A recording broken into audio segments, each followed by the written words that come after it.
உலகத்திற்கே உணவளிக்கும் ஜெகந்நாதரே ஒருநாள் உணவுக்காக கையேந்தி வீடு வீடாக அலைந்தார் என்றால் நம்ப முடியுமா? ஒடிசாவின் லட்சுமி புராணம் கூறும் இந்த கதையின் பின்னால் மனிதநேயமும் சமத்துவமும் நிறைந்த ஒரு ஆழமான செய்தி இருக்கிறது. ஒருநாள் பத்மா என்ற ஏழை பெண் ஜெகந்நாதரை தரிசிக்க ஸ்ரீமந்திரத்திற்கு வந்தாள். ஆனால் அன்றைய சமூக கட்டுப்பாடுகளால் அவளால் கோவிலுக்குள் செல்ல முடியவில்லை. இதை கண்ட மகாலட்சுமியின் மனம் மிகவும் வருந்தியது. மார்கழி மாத வியாழக்கிழமை அதிகாலையில் நகரை வலம் வந்த மகாலட்சுமி பத்மாவின் சிறிய வீட்டை கண்டார். அதிகாலையிலேயே எழுந்து வீட்டை சுத்தம் செய்து அழகான ஜோடி கோலம் வரைந்து முழு பக்தியுடன் வழிபட்டு கொண்டிருந்த பத்மாவை பார்த்த மகாலட்சுமி மகிழ்ந்து அவள் வீட்டிற்குள் சென்றார்.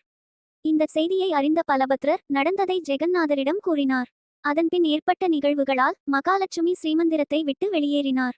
அவர் வெளியேறியவுடன் கோவிலின் செல்வமும் உணவு களஞ்சியங்களும் வெறுமையாகின. உலகத்திற்கே உணவளிக்கும் ஜெகந்நாதர், பலபத்ரர், சுபத்ரா ஆகிய மூவரும் பசியுடன் உணவை தேடி வீதிகளில் அலைந்தனர்.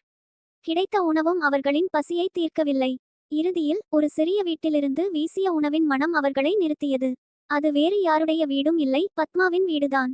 அங்கே வழங்கப்பட்ட உணவை ஜெகந்நாதர் ஒரு வாய் சுவைத்தவுடன் அதைச் சமைத்தது மகாலட்சுமி என்பதை உணர்ந்தார். அப்போதுதான் அனைவருக்கும் ஒரு மாபெரும் உண்மை புரிந்தது. உண்மையான பக்திக்கு உயர்ந்தவர் தாழ்ந்தவர் என்ற எந்த வேறுபாடும் இல்லை. அதன் பிறகு மகாலட்சுமி மீண்டும் ஸ்ரீமந்திரத்திற்கு திரும்பினார். செல்வமும் வளமும் மீண்டும் பெருகின. ஜெய் மகாலட்சுமி, ஜெய் ஜெகந்நாத். இந்த தெய்வீக கதையின் செய்தி உங்களை நெகிழ வைத்திருந்தால் ஜெய் மகாலட்சுமி, ஜெய் ஜெகந்நாத் என்று கமெண்ட் செய்யுங்கள். உலகத்திற்கே உணவளிக்கும் ஜெகந்நாதரின் அருள் அனைவருக்கும் என்றும் கிடைக்கட்டும்.